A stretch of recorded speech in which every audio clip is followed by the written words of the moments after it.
Hello and welcome, ladies and gentlemen. Thank you very much for tuning in. This is the second Try and Stop Us forum as part of Rugby America's North's Unstoppables campaign here during the month of November. We are showcasing all of the excellent work that is being done throughout an entire region to grow the game and foster the game of women's rugby. My name is Brian Kelly. I'm the Communications Manager for Rugby Americas and Rugby America's North. We have another fantastic event here with some great panelists. We're going to get underway in just a few moments. So I want to say thank you to everyone for tuning in. I'm just going to share my screen here.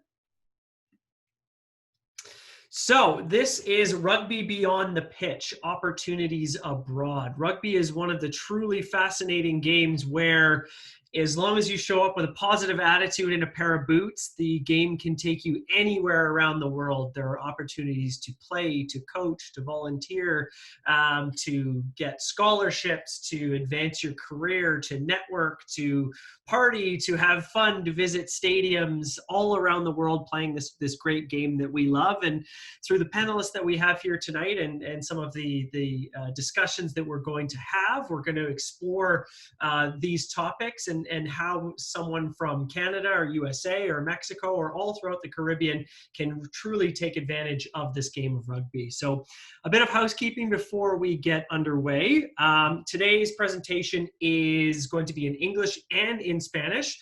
If you just can click down at the bottom in the Zoom, we will have Alejandro, who has a separate Spanish feed providing all of the information that is happening here tonight in Spanish for everyone in Mexico and Dominican Republic and around the world that is looking for Spanish. So today we have Fernanda Vasquez, Lily Riley, Maria Thomas, and Kamika President as our panelists. Each of them will have a few minutes to talk about their experiences in rugby, how they got involved in the game, and what they're currently doing in their respective roles. We're going to do a short introduction with each of them. If you have any questions throughout today, please type them out in the chat. Send to me via WhatsApp, of those who have my message or have my contact information. Try and get through as many of these as we possibly can, and try and fill the hour with as much great discussion as we possibly can. So that video that we shared, the Women's Rugby is Unstoppable, that was the video that was created by a partnership with the Bermuda Women's Rugby team and a gentleman named Felix, who's a videographer down in Bermuda. And we really created that video as a means to showcase, the entire region as much as possible. Sand, surf, sun, hard work, women's rugby. And I know it seems a bit like it happened in a far-off world and a long, long time ago, but rugby is still an incredibly fast-growing game here in North America and the Caribbean, and so that's why we created that video. So enough from me. Let's get into our distinguished panelists. Fernanda is one of the World Rugby Women's Executive Leadership Scholarship winner. She was the representative that was helping me put together this presentation. She is also a scout for ASM scholarships and a sports manager by FIFA. She has played rugby in Mexico and is a fantastic leader of the sport of rugby in Mexico and a great representative of Rugby America's North. So I'm going to pass it over to you, Fernanda, now. Let's take things off. Thank you, Brian. Well, nice to meet you all. As you said, my name is Fernanda Vasquez. I'm from Mexico. Pardon me if you listen some mistakes in English. It's my second language, not my mother tongue, but I will do my best. Well, as you said, I play rugby. I started playing in university. Actually, I was never part of a contact sport. In high school I was a cheerleader. I was used to group sports, but not in this way. I was told by society and family that sport was all about fitness and all those old-fashioned things that our girls used to be told, like just sports to be on shape and to be good with you. But then I at the university I found other way of how to to be with the sports, right? And to feel, to be strong and to be powerful and to be super fast and, you know, all these things combined. So the university that I studied is one of the toughest in terms of academics in Mexico, but it's not quite good in terms of sports, right? So then I changed to the club that I'm currently in, which is one of the oldest and most traditional clubs in Mexico. And actually, my boyfriend and I went together and joined the club, which we love. It's our second family there.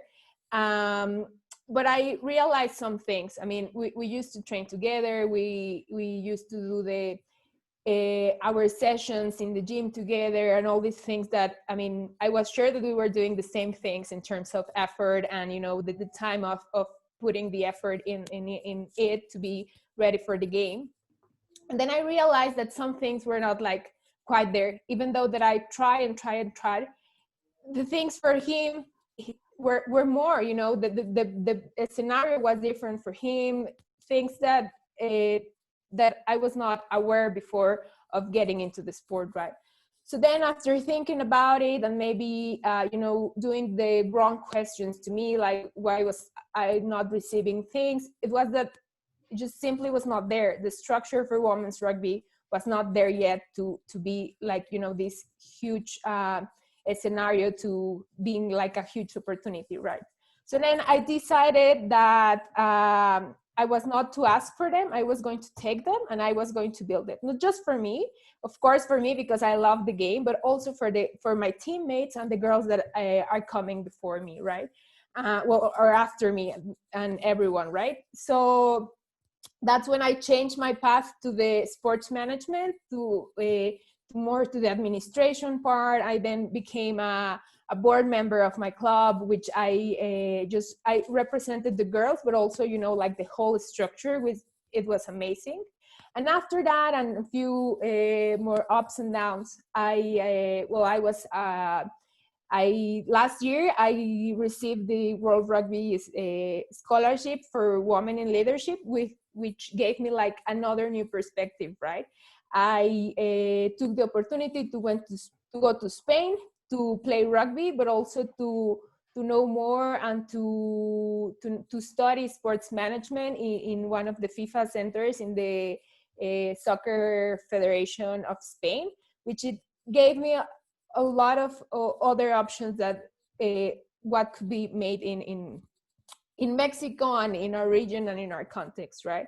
It gave me like a lot of opportunities. I also volunteer in Patricia Rodriguez ONG, which is great because it was another perspective for the game as well.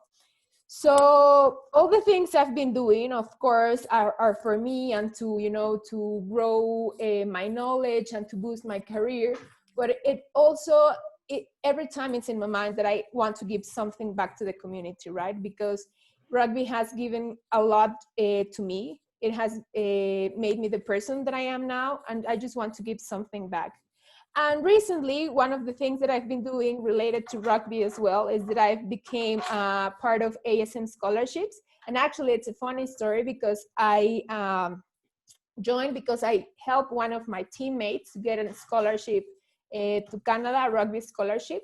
And now I'm part of the structure of ASM. I work with them, helping other student athletes as herself to achieve their dreams, not just for rugby, but for other sports. And as I said, it's just giving back to the community, right? Excellent. Thank you, Fernanda. I believe we're having some technical issues right now. I'm just going to change things around here.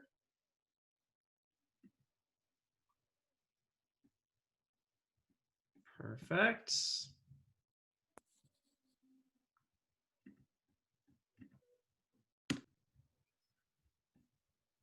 Perfect. Next panelist is Lily Riley, who's from Doylestown, Pennsylvania. Lily is climbing the ranks of the USA rugby program and spent some time playing over in Spain. Actually told us today that she finished an Ironman competition as well.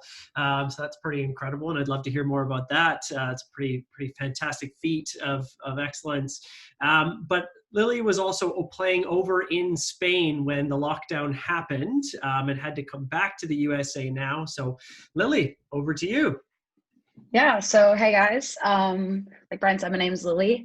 I started my rugby career actually very end of high school. So I was a soccer player my entire life, and I was looking to go to college for soccer, and I kind of fell out of love with the sport. And my older sister had played, and she was like, "Lily, come to one practice," and I was like, "Yeah." She tried to get me to come for years, and finally I was like, "You know what? Let me just go." And I think everybody can attest to this: your first practice, either you are completely addicted or you're out. And first practice, I was like, this is for me.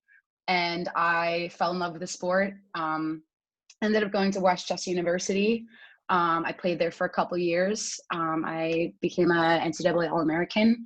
And then my senior year of college, I actually took a step back from rugby and took on doing an Ironman. I couldn't do both. The training is quite intense. So I spent the entire year training.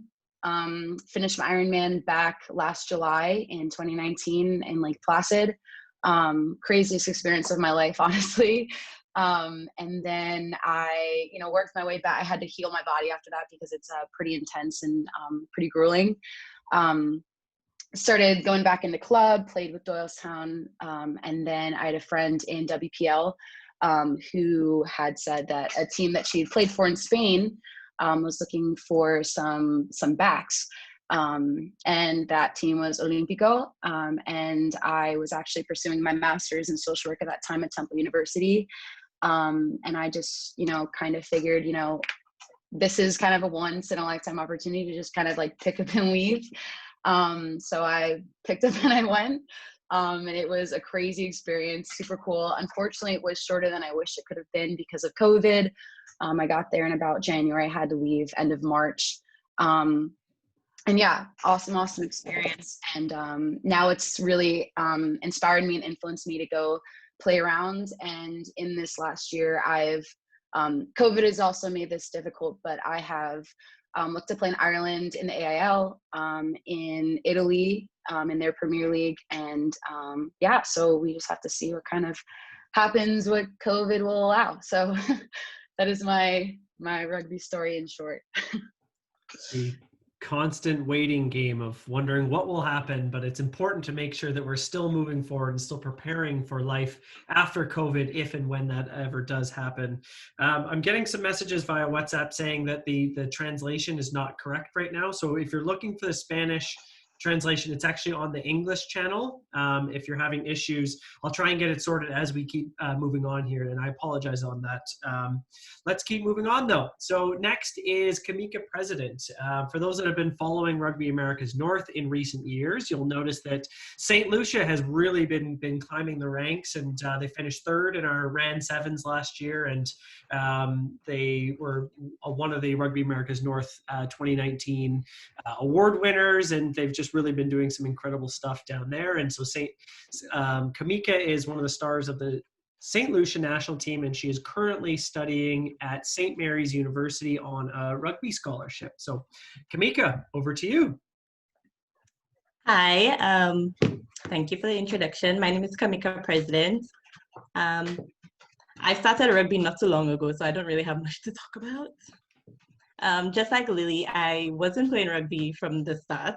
I used to play basketball for a while.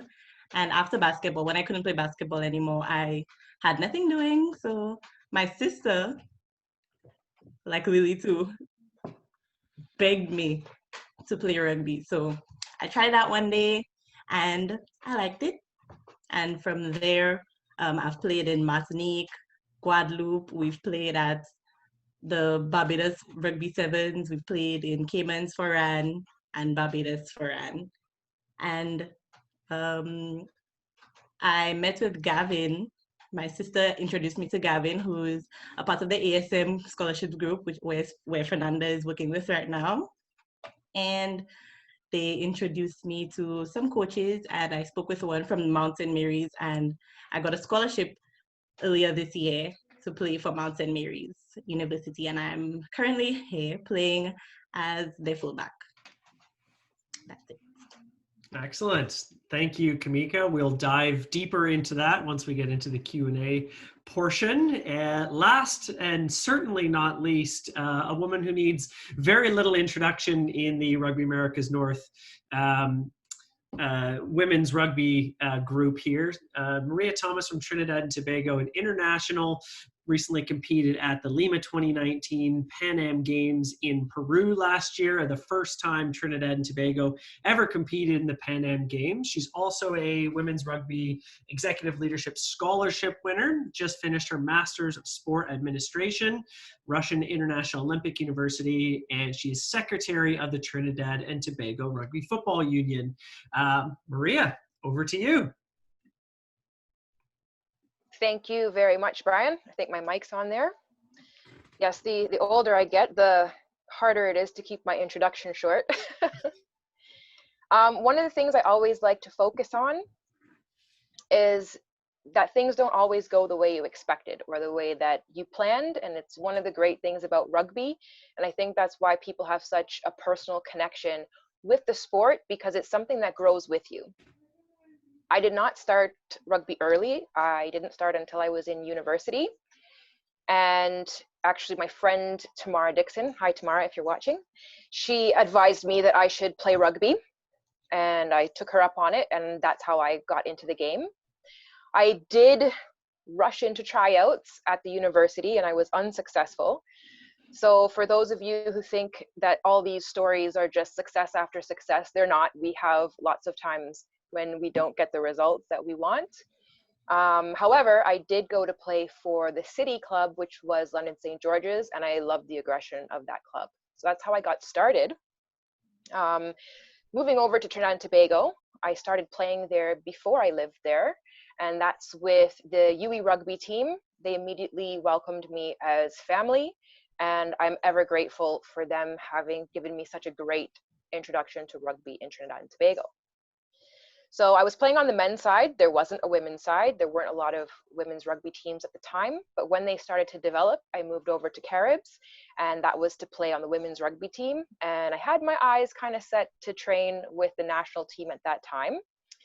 And then I got injured. So that was a huge setback. It was a pretty serious injury, and I kind of thought, well, that's it. I won't be able to play rugby anymore. But I'd been bitten, and you know, those of us who are bitten by the rugby bug, we know it never goes away. We have it for life. I hope that I'm playing when I'm 80. So when I heard that the national team needed bodies for training, I thought, I have a body and I will volunteer my body for training for the national team. It's a team sport, and you have to have people to play it. And this is something that's so important to remember, that it's not just about, you know, my own personal career as a rugby player. It's the fact that I can add to a team, I can be opposition. And this was my mindset when I tried out for the national team for training. Fortunately, this is where I did have some success, and I did make the national team, which is a huge, huge honor. And that's kind of where things started to really move forward very quickly. In the Caribbean, a lot of you would understand that it is difficult to get competition because, you know, our unions are pretty small. There aren't as many of us playing on the island. We have to take flights to find international competition. And I wanted to know, how can I help so that we can train more, play more, and get more experience? I was pointed in the direction of Secretary of the Union, which was a huge honor to be pointed in that direction and a huge responsibility. So I have been working on fulfilling that duty and finding ways that I can uniquely contribute to rugby, not only in Trinidad and Tobago, not only in the Caribbean, but in this wider community, which I have had the privilege of being welcomed into. I would also like to shout out the Harvard's men's team, who welcomed me in training when I was training for the national team as well, so I could get that extra teamwork in. And I want to thank World Rugby for the amazing opportunity in 2018 when I received the World Rugby Scholarship. And that led to membership on the RAN Women's Advisory Committee Women in Leadership Directive, or #WILD. And Coming out of that, I looked to do a master's program, but I was trying to find something where I wouldn't have to leave Trinidad and Tobago. The Trinidad and Tobago Olympic Committee provided an opportunity for me to apply to a program in Russia, which was a 10-month program instead of a 2-year program. And I took that opportunity, and had it not been for COVID, I would be home. And it's fun that we're talking about overseas opportunities tonight, especially, you know, well, for those of you that don't know, I'm still waiting to come back to Trinidad and Tobago, whose borders are closed.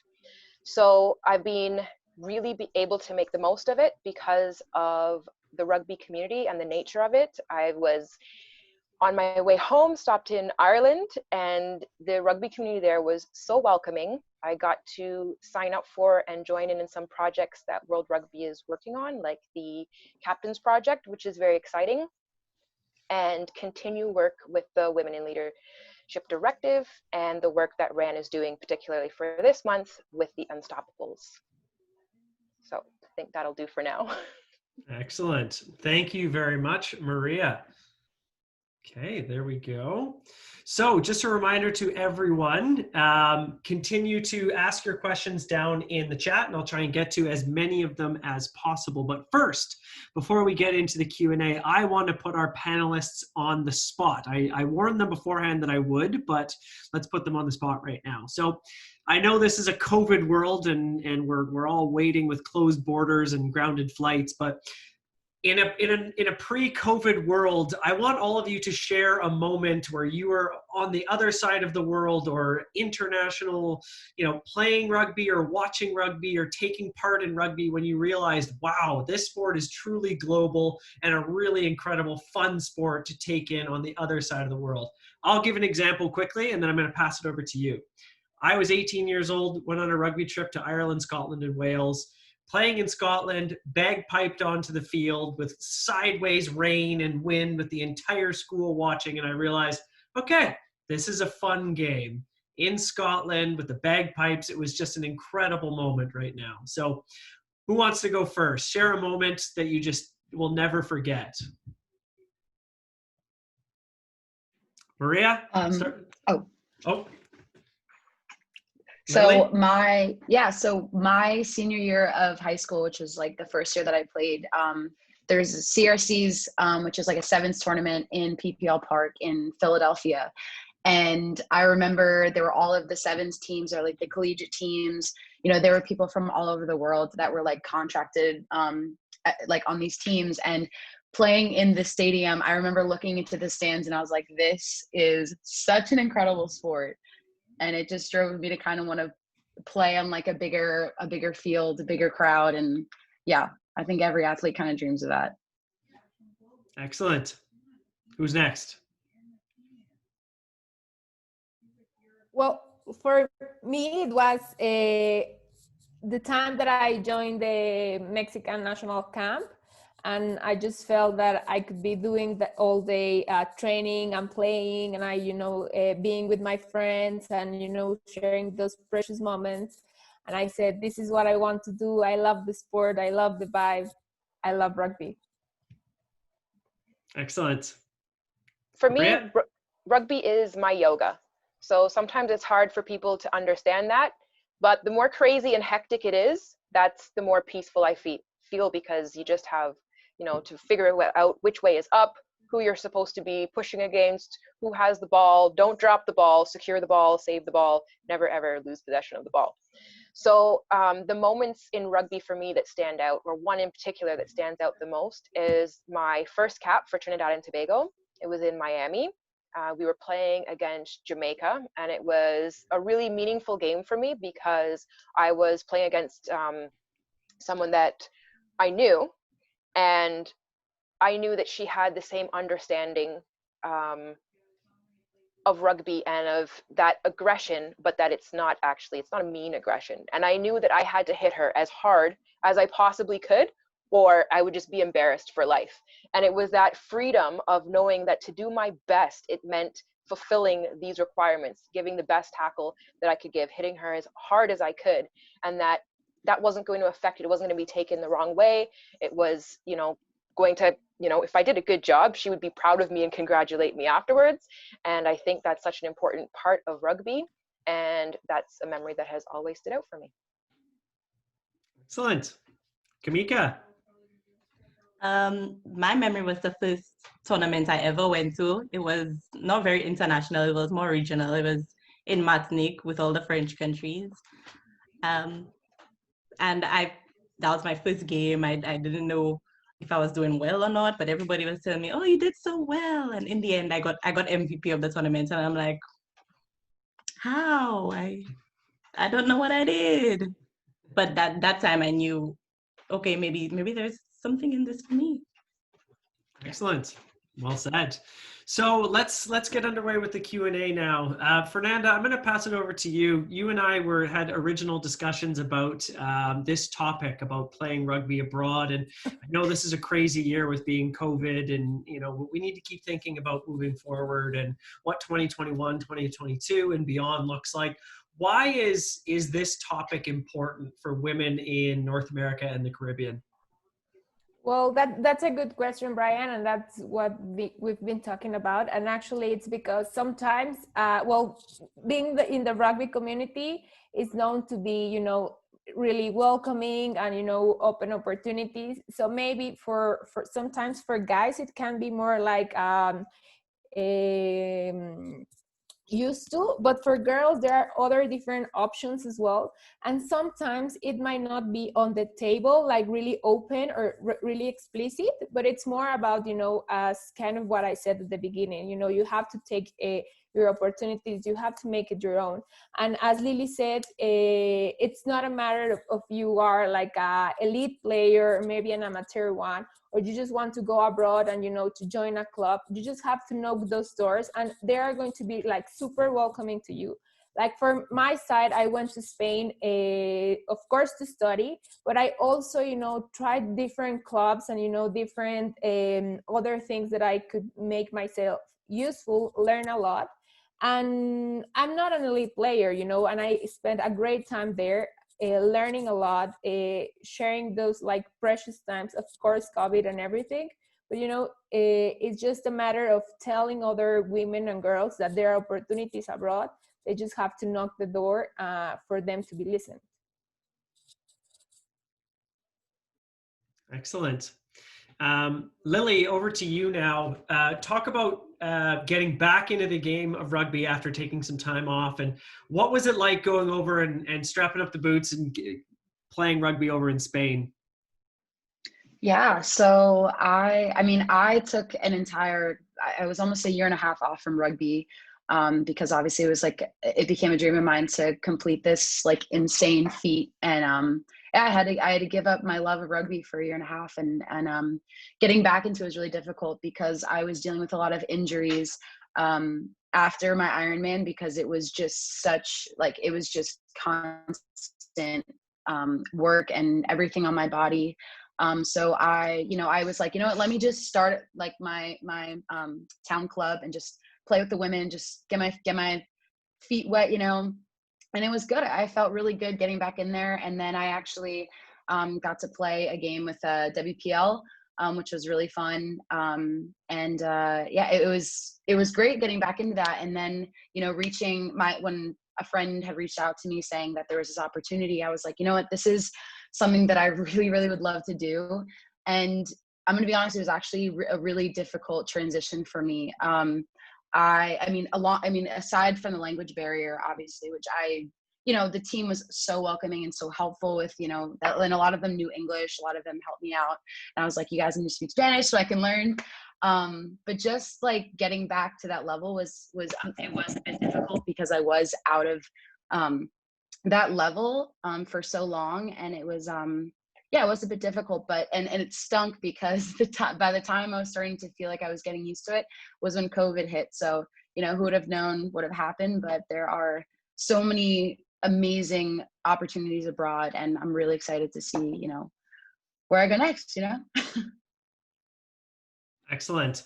Let's talk about schooling now and education and some of the opportunities that can come with going abroad and getting scholarships and things like that. Kamika, I'm going to pass it over to you now.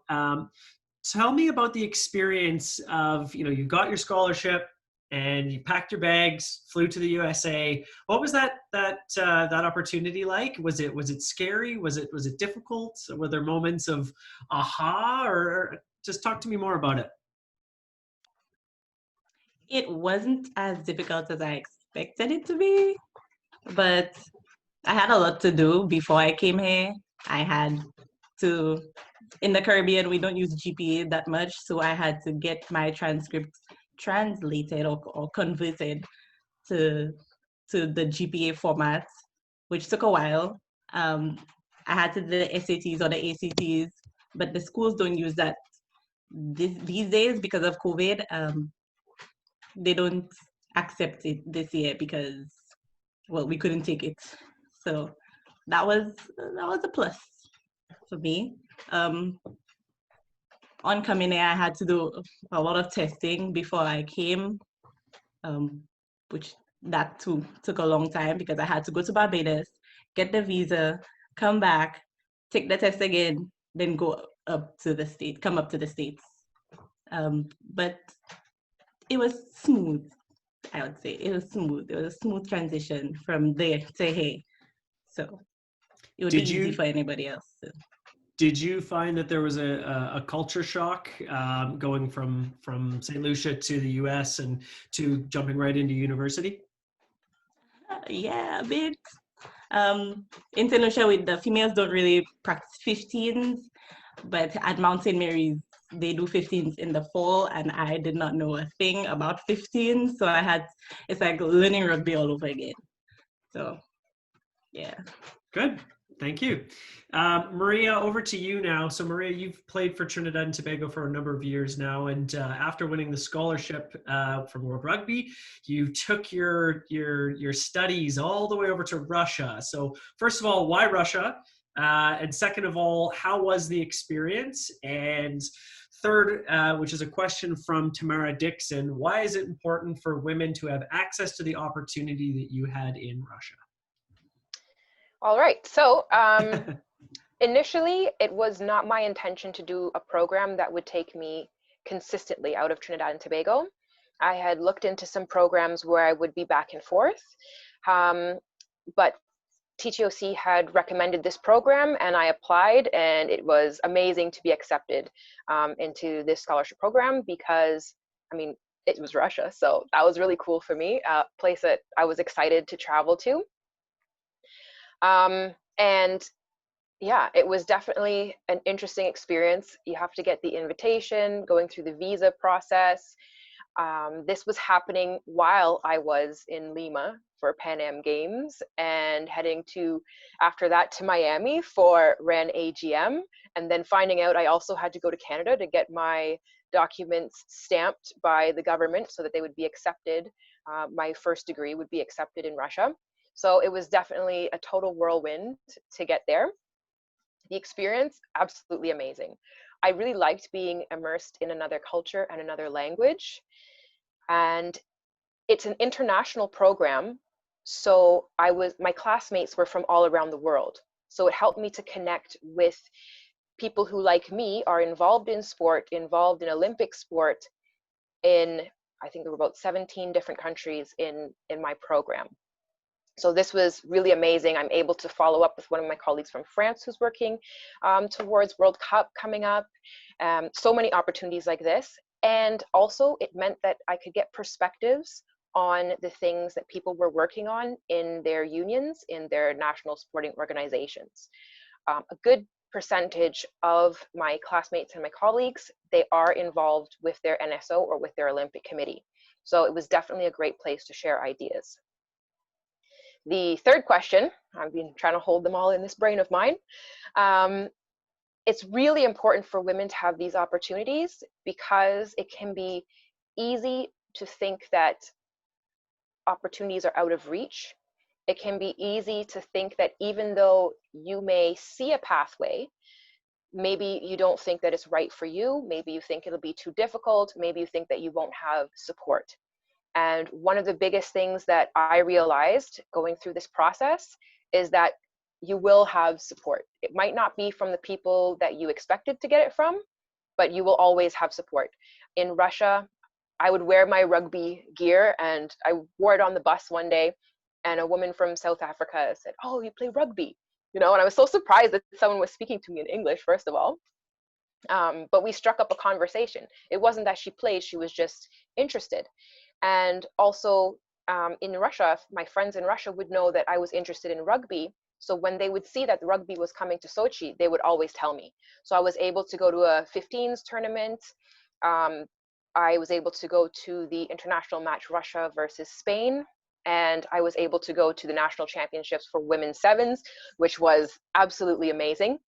I heard about it. It wasn't open to the public, but I said, it's rugby. I will put on something that says rugby and I will go and it'll be fine. I don't have to know the language. I don't have to know anything. All I have to do is show up and say, yes, I'm here for rugby and I will be accepted. And it was exactly like that. It was such a wonderful experience to know that that camaraderie is everywhere in the world. It's one of the best aspects of the game is it's very similar all around the world, which is great. Fernando, over to you now. Getting a scholarship must be a very daunting process. There's a lot of universities around, especially speaking just about USA, but there's Canada and Mexico and other countries that may or may not be providing scholarship opportunities. With your work at ASM, how does someone go about getting a scholarship? Where do they get more information? What schools are providing scholarships? I'm just throwing this downloading all of these questions over to you, but how does this process begin and what does it look like for someone trying to get an education through rugby? Well, first of all, I think you have to really be in love with the game. You have to be 100% committed because you're going to be training as an elite player. You're going to be training maybe 2-3 sessions per day. So you, of course, have to love rugby. That's the first step, right? And then it's just about what you want to study, what is your level of English. One of the things I like about the US is that they have Title IX, which is amazing. It helps women to get through more opportunities, and it's becoming more helpful for rugby because, like for example, for women's rugby, you can maybe have, of course, it's kind of the possibilities are decreased, but you can have a 100% scholarship or a full ride. Whereas for the boys, it might not be possible, right? Just because they're not there yet. Then you have to, to look deep in all the universities and all the levels. One of the things I like to mention here is that you may seem like it's really far away from you. Like I told you that I helped one of my teammates, and she was, the conversation, it was really spontaneous. She told me once, hey, I was studying high school in Canada. I would like to go back, but I don't really know where to go, or where to start looking, or even if what I want to study. And I said, hey, I think maybe if you could reach someone that knows the system and knows everything, you may have, this opportunity. And that's actually what it happens. It's really spontaneous, and it's, the first thing that you need to have is to love the sport and then to be 100% committed. But Brian, I would like to go to what Maria said and open it a little bit more in terms of the opportunities, right? Because sometimes, as Maria said, it was the best example that you gave at the beginning of the conversation, that you're not going to be, the way is not going to be like super smooth, or not all the opportunities are going to be there. And that is actually why are we doing this panel, right? Because as for me, when I went to Spain, of course, I had the scholarship, and it helped me a lot. But the things that I did in Spain while I was in Spain were not things that someone told me, or they were announcing a Facebook post or a LinkedIn or something like that I just could apply. It was, most of the things were reached by me, knocking the doors, asking people, asking for help, like being super proactive. And that's one of the things I would like to, like highlight in this, because sometimes people might not answer to you, might not get back to you, because it's not something personal because they just might not have time. But in the 100 doors that you've knocked, maybe 5 or 1 it's going to open to you, and that's going to be the great opportunity that you're going to have abroad, right? It can be for a job that it's related to rugby. What I've seen across this time that I've been in rugby is that it just not gives you friends, it gives you a network where you can, there are people all over the world playing rugby. Maybe you go to a job interview and the the guy or girl that it's interviewing you, it's like, hey, I play rugby, or I like rugby. So you create a community. Then the friends you make abroad as well. Lily can be, I think, give us an example here, but for all the girls from, I don't know, Europe that have come to my club, we've been like really, really good friends. And sometimes I can go back to their houses and they show me their culture. They invite me to their clubs for one session. But it just like, yeah, those opportunities are not going to come to you. You just have to look for them. Excellent. Just a very quick follow-up from that great the thoughts there. Is there an age limit for applying for a scholarship? That just came in through the text chat there. Fernanda, do you have an answer to that? They also asked, is there an age limit to join a rugby club? And absolutely not. There's you can play rugby as long as you can play rugby, and you're always welcome in a club. But in terms of a scholarship, that might be a bit more specific. But over to you. Yes, in terms of a scholarship, it all depends on when you finish high school, because being as a sport that it's starting in NCAA, they have more strict requirements for age limit, but it's when you finish high school. I would say maybe 18, 19 at the most. If I can jump in there, if you're talking about scholarships, there are lots of different types of scholarships. And I would like to shout out my rugby family in Curacao and give you a little anecdote. So I was coaching their national team in the TENS tournament, and it came up that I was going on this scholarship, where I had things to do with the scholarship. And one of the athletes, she watched me and she was like, "How old are you?" And another one of the athletes, she piped up and answered for me, and she was like, "Young enough." And yes, don't let age or something like that be a reason that you don't apply for something. If you don't try, the answer is no. If you try and the answer is no, there's no difference. And it very well could be yes. You could surprise yourself, and you can have a lot to offer people if you pursue the things that you know that you can be good at. Well said. Another question that just came in through the chat is, Try and Stop Us is a great campaign. What suggestions can the panelists share to improve or increase the accessibility of these opportunities specific to the Caribbean environment? So, Kamika, Maria, being from the Caribbean, perhaps put yourself in shoes of someone coming up, looking to take part in playing abroad and getting education abroad. What advice would you give to someone?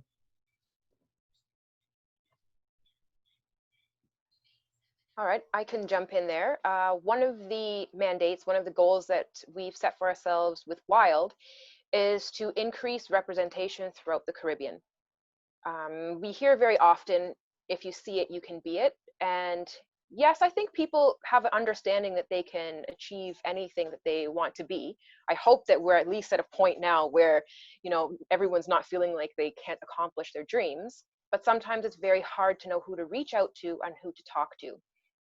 And so a forum like this serves that purpose precisely.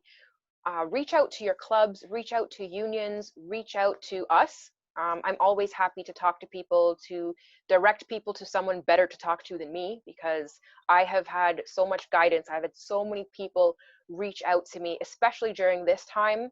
I always tell myself I won't start saying names because I'll leave someone out, and there are so many people who have offered me so much support, and they in turn have directed me to someone who can help in specific areas. So if it meant getting out to a training session while I was in Dublin, I was in contact with Sue Carty all the time, and she was like, all right, what do you want to accomplish in the time that you're in this quarantine?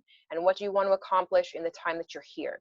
And she would just point me in the direction of amazing women there who were wonderful, and said, okay, this is where we're having a touch training session. This is the captain's project that we're working on. Just put your hand up, because we're always looking for people to help us with in all different types of ways, data collection, social media, promoting even what you're doing, because I'm really interested to see what individuals are doing, especially now. I have some athletes that I follow, and I'm watching the progress that they have made while they worked out by themselves, worked out at home, used, I don't know, water jugs and cement blocks and all kinds of different ingenious ways that they were training. Rugby is so diverse that if you focus on what you love and the part that you're passionate about, then it's just for people to see it, and you can actually affect a lot of people in that way, and you can share that passion and have a ripple effect. And that, I think, is the most important thing that you can do, is have a ripple effect.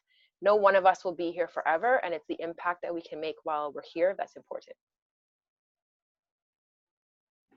Well said. Kamika, just following up on that, do you have any advice or guidance that you would say provide for a young up and coming female rugby player from the Caribbean? Well, I would say it's never too late to start anything, and you should try to do things that you're not comfortable with. I remember our coach always tells us, get out of our comfort zone. So you would never think you'd like a sport like rugby. I would never think I would like a sport like rugby. So don't be afraid to try something new. I know some Caribbean girls are afraid of they're afraid to be rough. Some of them.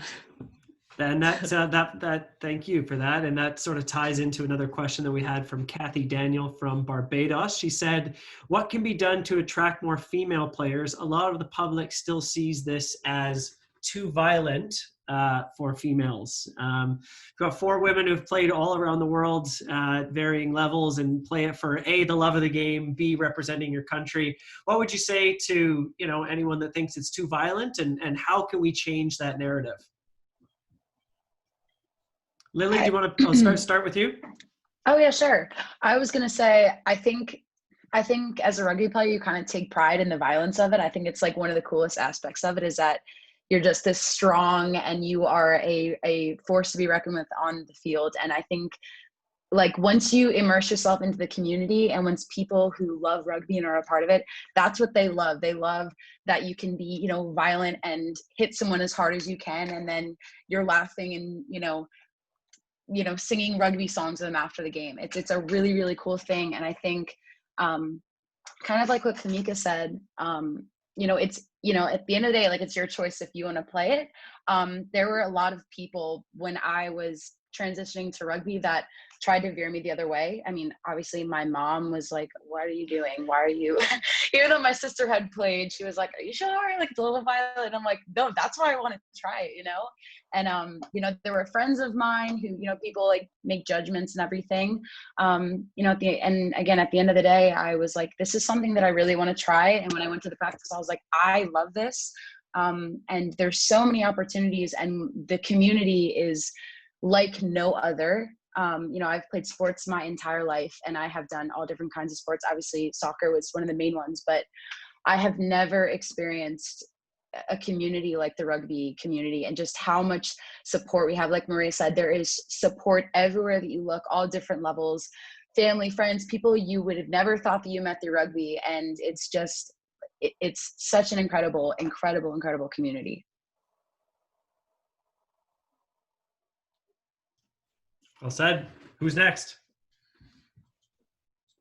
I absolutely agree with everything that Lily said.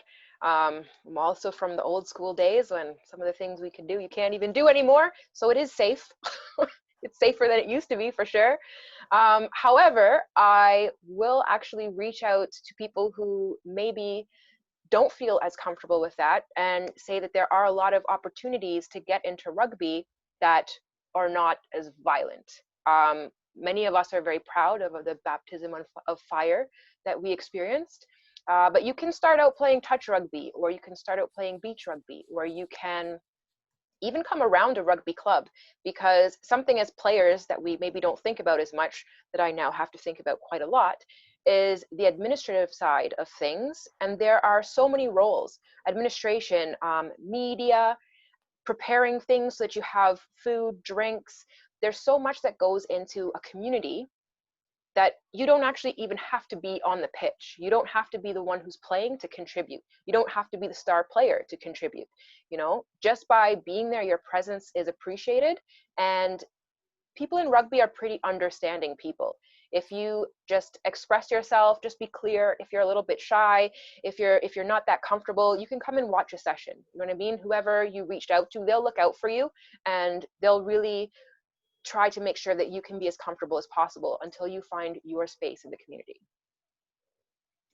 Yeah, and to kind of just add, you know, rugby, you are taught how to play safely. Like, they're not teaching you how to injure yourself. They're teaching you how to safely tackle someone, how to safely fall. Like, I remember my first practice, the first thing I learned was how to fall. Like, they taught me how to hit the ground safely. And I mean, this is a really important thing. Rugby is a physical sport, you know, and that is important to keep in mind when you do start to play rugby. It's just part of the nature of the sport, and that's just part of it. But Maria made a great point that there are so many opportunities, even outside of playing, that you can, if you want to even just dip your toe into the amazing community, there's so many opportunities. So I think everybody could add value to the life if they're part of the rugby community, but obviously I'm very biased.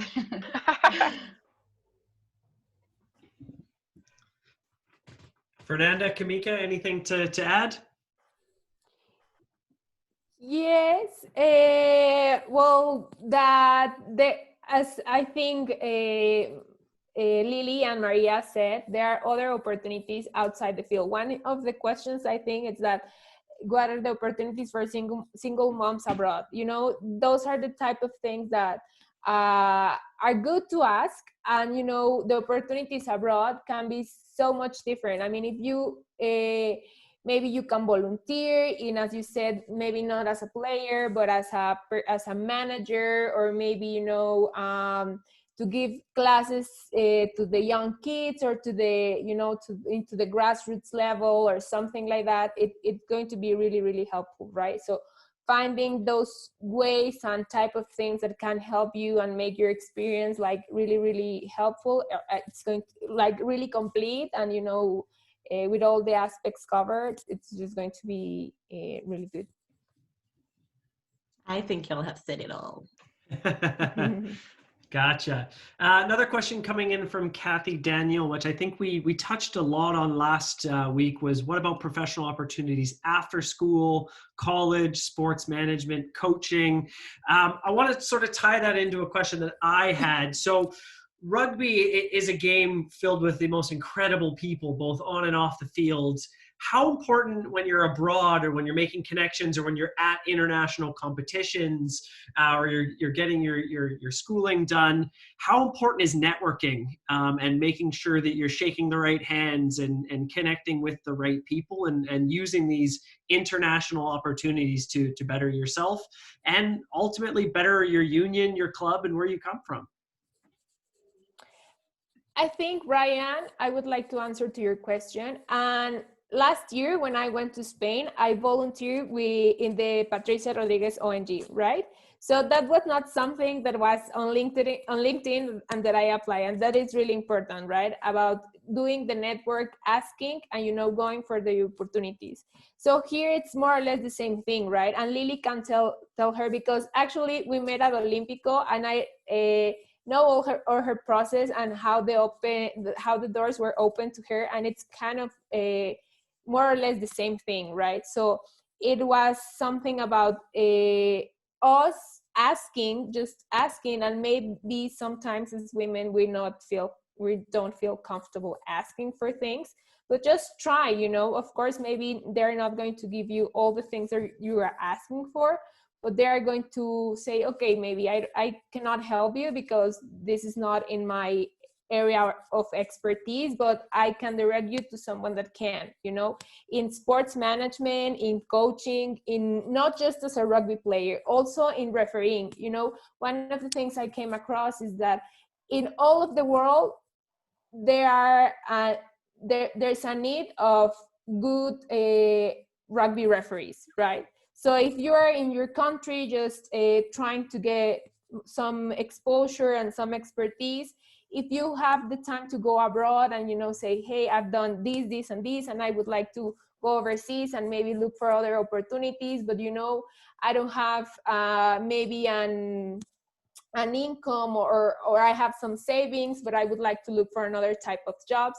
If you knock the door of the clubs or maybe the unions, or, you know, other groups that are related to rugby, they are going to find a way to help you. And of course, this is not something that they're just going to give you everything and, hey, yeah, come on, come here, right? But it's a matter of working together. And I think that no one is going to say no, right? So this is the most important thing. Maybe volunteering, it's not one of the, it's not on the top of your mind, but it can be a good way to start and then create a more greater things. To add to that, one of the things that we always hear is that, you know, you can have qualifications, but without the experience, you know, they want however many years of experience for you to actually get the job. And the thing is that the process that we go through is gaining experience. And that's why the networking is so important, because you're actually developing your skills, and that goes towards the experience that you need and putting you in a position that when an opportunity comes along, you can take it. I also encourage people to think about what is their passion, what do they love doing, and what can they contribute to rugby. So that, yes, they're volunteering their time, and that's something that the community benefits from, but they also benefit from getting expertise in an area that they're interested in working. That's work experience. Volunteering is also very attractive on a resume. There are also markets that are not open, particularly in the Caribbean, where something doesn't exist. Yes, it is hard to be the first one, and it's hard to start those things, but those are also opportunities. Where there is nothing, that's an opportunity to create something that you know that you'll be really good at, or that you're passionate about. And being part of the rugby community means that you'll have support in doing that, even if you are the only person in your area that's doing it. Another thing that I would say is where is a good place to network? Because that would be my next question. Where do I go? For people who are playing rugby, or even for spectators, I would say that one of the great contact points for me is international tournaments, open international tournaments. So Kamika mentioned playing in the Barbados World Sevens, and that's a tournament that I have played in most years, not this past year, but I've played for different teams. So you can, as an athlete, reach out to a team that's going, or reach out to the organizers, and they will put you in contact with teams that need players. And this is an opportunity to play with another team, to learn different playing skills, playing with different people, to get different type of competition, and to network and meet people who you're going to be able to stay in contact with and who can help you along your journey. Yeah, and I'd love to add to that, because I mean, I have been and currently are looking for abroad opportunities. And I guess I'll speak about just how my Spain briefly, my Spain experience. I was actually brought over as a language auxiliar. So I was teaching English, and I love that Fernanda actually touched on this. It's difficult because there are a lot of opportunities abroad, but they may not be giving you everything that you need. And there is you do have to give it something. So obviously it would have been awesome if I would have gone over there. I would have had a free place to stay. I would have had everything paid for. Sometimes you have to kind of, it wasn't obviously a bad thing. I was just teaching English. And there are like au pair opportunities in Ireland where I was looking to play in AIL. Clubs will help you find jobs as well. So also focusing in on your CV or your resume, or just tailoring that to some type of job in that area.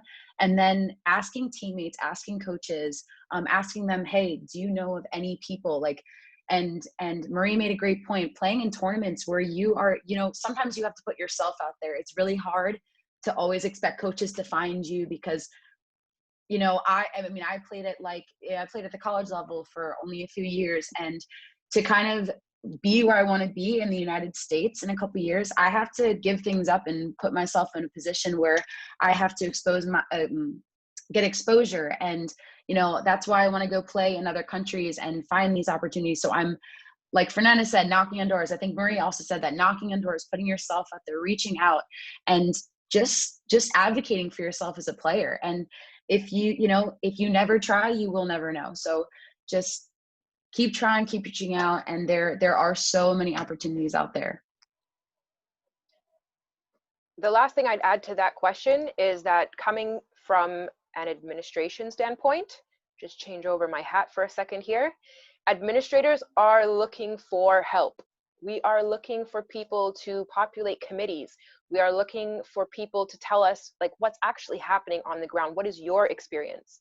Like, are the things that we work on actually reaching you? Do you feel the benefit of it? Is it useful? What is useful for you? So even at the level of your feedback, it's so important to just speak up and say what it is that you need, so that you're represented.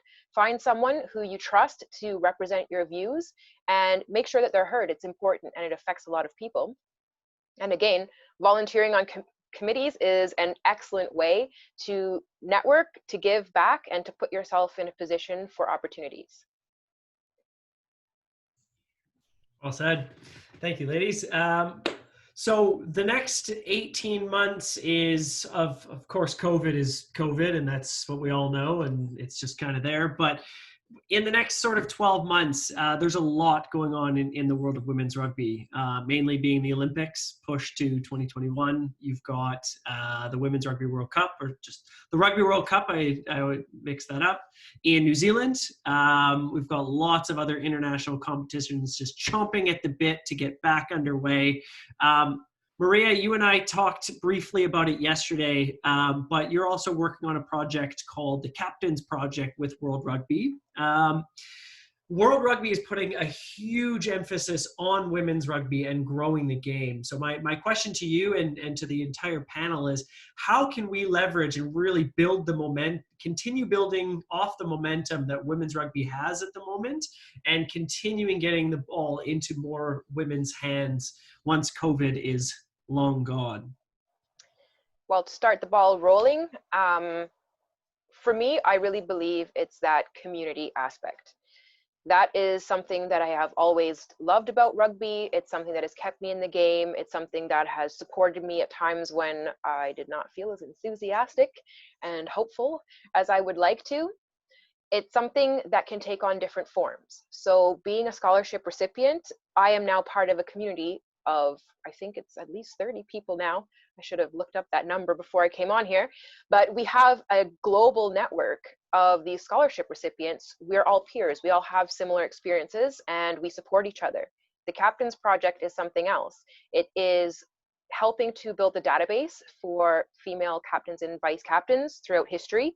So we're looking for, as far back as you know you've had a female captain and vice captain, we would like that information. Anyone can reach out to me to make sure that the captains from their country are on our list. And that's something that is going to have some exciting developments coming up. And that's building another community. And I think especially for the Caribbean region, it's so important, because we do get isolated on our islands or in our unions, where we don't actually get to reach out to as many different teams, as many just different people as we would get to if we could drive to the next county or drive to the next province.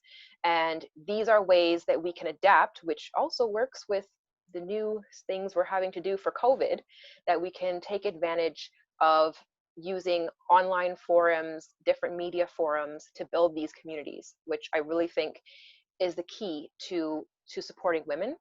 I did my thesis. So for my MSA, my thesis was about women's representation from women playing rugby, case study of Guardian Angels Rugby in Canada.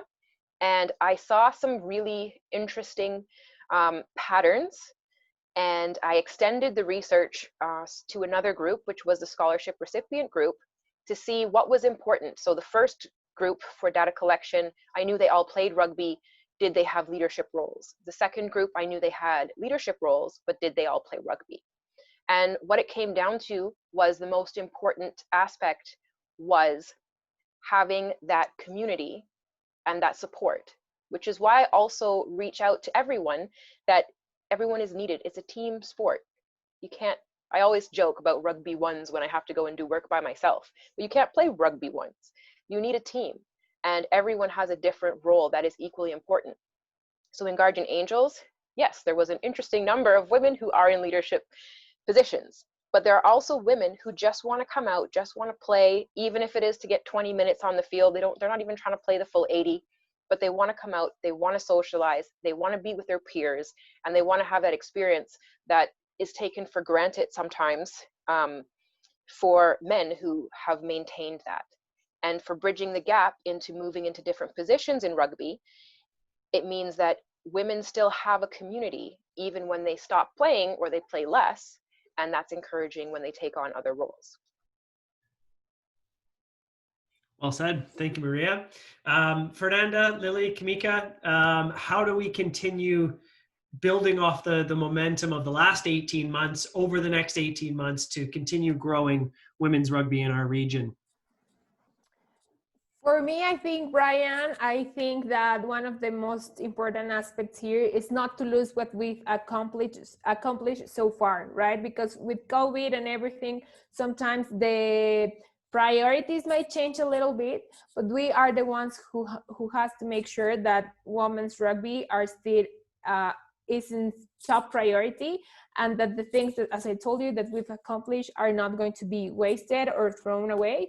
Just about that, and keep pointing our role as important leaders, and what we bring into the conversation and into the rugby world. And that's the most important thing for me in the next 18 months to come. That's exactly what I was going to say, actually. Yeah, so I am kind of looking at this in like two different ways. So obviously individually, we always have to be growing our game. We're always a student of the game, and just growing ourselves. And obviously with COVID and everything, it kind of makes it has made it difficult to train at times. It kind of, you lose your motivation, but as an aspiring like elite player, you have to kind of fight through that. But I think community wise, which I think rugby has such a strength, is its community. I think we have all touched on that all night. I think that's kind of been like an overarching theme, is the incredible community we have and getting people involved in that. And I think a lot of people that I know, I mean, my sister got me in, like I know everyone who their friends have gotten them involved.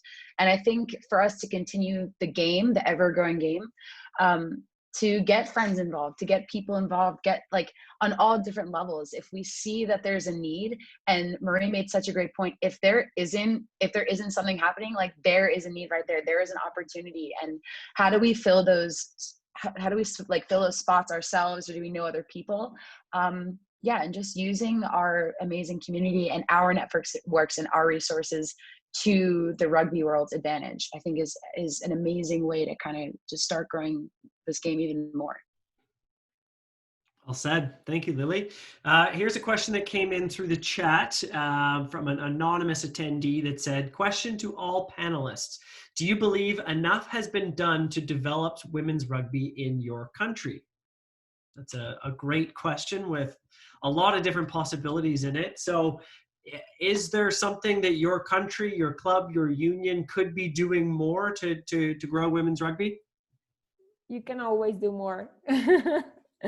But I think so far it's been great. I mean, the thing that they are acknowledged, I mean, it's not whether we need the acknowledge of the people, but the fact that they are acknowledging our participation and the added value that we have to bring into the tables. I mean, for me, in terms, not just as a player, but in terms of a rugby administration, and the fact that I just not have to manage women, that I can manage rugby in general, I think it's very important, right? So for me, everything's been good so far, but you can always do more, right? But those are little steps firm but little steps first.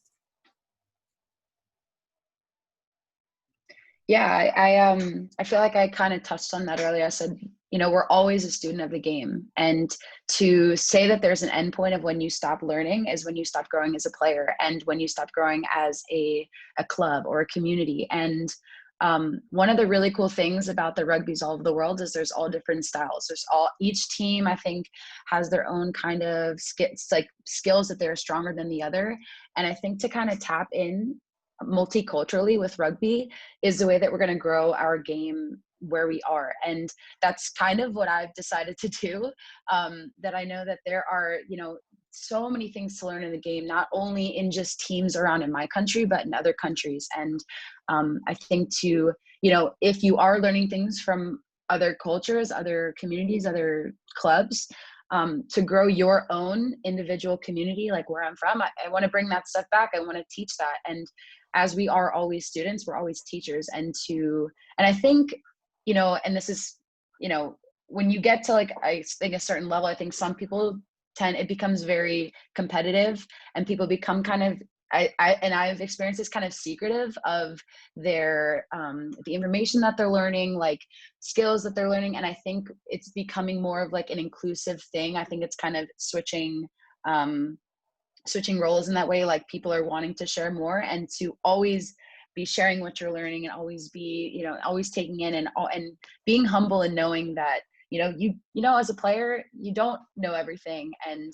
that, you know, you always should have open ears. And I think at a macro level, again, from the community and in our clubs, I think is the way that we're best going to grow our game in our country. I love that you mentioned that, Lily, because that competitiveness and that need to just hold on to whatever you can get is something that I really hope is changing. I see it changing in different areas. I'll throw out some more data. You need 30% representation to really have an effect. World Rugby is going for 50%, which is awesome. RAN is amazing in supporting unions in achieving this, but we need to move away from the token and understand that, yeah, we need at least that minimum 30%, and then we need to find that 50% is normal. Fortunately, I've had the experience of being on committees through RAN, where I was like, I have read about the 30%, but I just witnessed it. I just experienced it. And to feel how different it is to go from being a token to being part of a 30%, to being part of a 50%, or even sometimes it's all women in a group.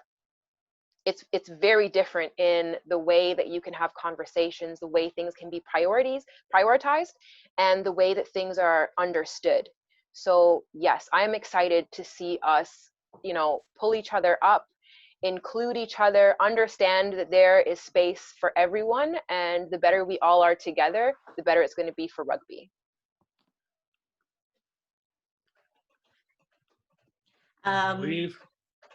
To be honest, in St. Lucia, I feel like the women are doing more than the men. But like Fernanda said, there is still space for more. But at this point in time, in St. Lucia, I think the females are pretty good where they are. That's excellent. Another question that has just come in through the chat. Do you think there is a need for specialized steps to better accommodate female rugby players, for example, in training?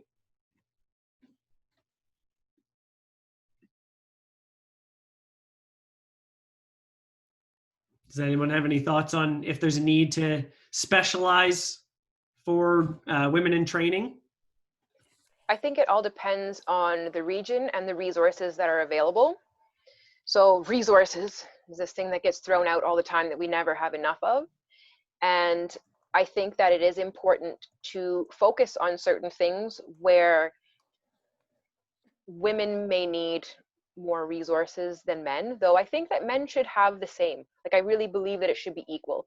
I think that if you need proper change rooms, washrooms, and showers for women, then you should also have it for men. I don't think that there should be a different standard. But that is something that in training can be overlooked. There are physical differences, which are clear, And I think that taking that into account, including doctors that are aware of that. I know Dalia was on one of the previous forums, and she had amazing, really good things to say that even I was learning. I was learning about myself, and I've been in my body my whole life. And I think hearing from people like that can really give us an advantage so that we can have better training techniques offered, like from a coaching standpoint, from management, but also as athletes ourselves, that there is more that we can learn about ourselves to make those training experiences better. Yeah, and I think it's important to note that, you know, as the game is going to grow, there's going to be more of a need for resources. So, I mean, this is one point, but like putting our trust in that as the game grows, we hopefully we'll receive like the training and the coaches and the staff that we need to better the game. I know Fernanda kind of touched on this earlier about Title IX. I was lucky that my university, because of Title IX, the women's rugby team had moved to an NCAA Division I sport. So we were able to offer scholarships. We were able to fund and pay for lifting coaches. We were able to help with like travel costs, but there are tons of universities out there that I know of that didn't have that, and they were club sports, and people had to fundraise and kind of just take on roles to help move the team forward. And I think there definitely is a need. I had a friend who she never had a lifting coach or a lifting plan. They had the same lifting plan every week for 3 years. And yeah, so that there are tons of opportunities, I think, and I think that's why it's so important for us to take on roles in the administrative side of rugby, in the advocating side of rugby, and because there are teams that do need these resources to better grow the game and advance ourselves as players. Excellent. Question now for Fernanda. This is from Rufus Crawford. How is the high school girls rugby program in Mexico, and who would I contact if I was looking to do a high school age girls tour to Mexico? Oh, good question. High school rugby is still growing for women. So we have several teams in Mexico City, which I think it's the biggest high school rugby community. So if you want to do that, you can contact me. I'm on LinkedIn, or maybe you can write to Brian and he can give you my contact. Excellent. And going back to the previous question, Lily or Fernanda, can you explain what Title IX is? Well, Title IX, it's a kind of a law, correct me if I'm wrong, Lily, but it was established in the 80s, and it says that the same amount of budget needs to be advocated to both women and men. So, for example, in American football, it's a big sport, right, in the US. So they invest a lot of, there's a lot of money going around that sport. So in the female part, there's no such a game as American football, right? So there are other sports developing that has to have the same amount of budget as the one for the guys, right? So that's why rugby, basketball, soccer are growing a lot in the female side in the United States. Excellent. So we're about 20 minutes over the top of the hour, and I want to thank everyone. Looks like not many of our attendees have tuned have left, so that's excellent that everyone is still tuned in. I want to just go around the group here and just pose an idea and then get your guys' thoughts on it. So in however many years from now, when we're all old and gray, sitting on our couches, not able to lace the boots up anymore, when you are encouraging your son or your daughter, your niece, your nephew, whoever it is that is picking up the rugby ball for the first time, what is the one takeaway, or what is one aspect of the game that you just hope about rugby never leaves the game? And you know, what is one part that you want for them to experience in their country, but also abroad? to the group. Who would like to go first? So, I'm not gonna lie, that oh, sorry, you're good. no, Lily, go ahead. Sorry. I was gonna start with that question made me really emotional to think that one day that there's gonna be a day where I don't put my boots on. And but you know, the one thing that rugby has always, one of the greatest things rugby has given me is the family and friends, and not obviously I'm not talking about my immediate family, but I've formed families on other teams and bonds that I will never break, and it doesn't seem like they ever will. I've met some of the most amazing people I've ever met in my life because of rugby, and I've said community 800 times during this, but I hope that attests to the fact that the rugby community is like no other. And I really hope that, you know, if and when I have kids one day, or I have, you know, nieces and nephews, that I can introduce them to that incredible community that gave me so many amazing opportunities in my life, and just some of the most amazing stories. So yeah, definitely the friends, the family, and the community. I hope people get the chance to experience that as well. For me, I think I would say be strong. Don't be ashamed of your body. Embrace it, even if you're short or tall or big or thin or whatever. Just use it. And of course, the friendship that it gives you.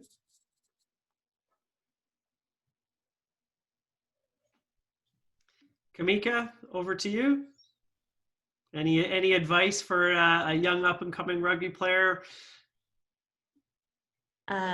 Start as early as you can, because we won't stay young forever.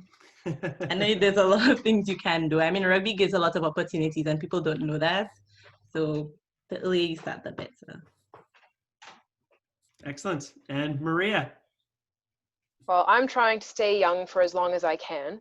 So I hope that people that begin to play rugby also carry that within them. And one of the things that I've noticed is that I've been able to reach out to people in different countries, different parts of the world, people that I either met face to face or only online, and strike up conversations as though I'd known them forever. And the connecting thing that allowed us to be open with each other was rugby. And I think that is such an amazing part of our sport, where it just takes down a barrier automatically, that we see the humanity in each other, and we have an understanding and respect and empathy for each other. And I hope that that is something that stays and only ever grows stronger within rugby. Well said. Okay, this comes to the end of our Q&A. I just want to say a big thank you to our panelists, Kamika President, Fernanda Vasquez, Lily Riley, Maria Thomas, and myself, Brian Kelly. Today has been a great discussion around all of the wonderful aspects of rugby and all of the great things that it can provide to you. So thank you everyone for tuning in here tonight. Don't forget, we've got one more of these Try and Stop Us forums happening next Tuesday night, December 1st, strategies for generating revenue through sponsorship and fundraising. So that's going to be a great topic as well. We all know it doesn't matter if you're an MLR club, you're a professional club over in the UK, you're a grassroots organization, you're a provincial or state organization. We all need fundraising. We all need fundraising. We all need money. So that's a great one that we're all looking forward to next week. Make sure to follow Rugby Americas North on social media. We're sharing lots of stories from throughout North America and the Caribbean right now as part of our Unstoppables campaign, and join the conversation if you would like to as well. So thank you very much for everyone. Thank you to all of our panelists, and good night.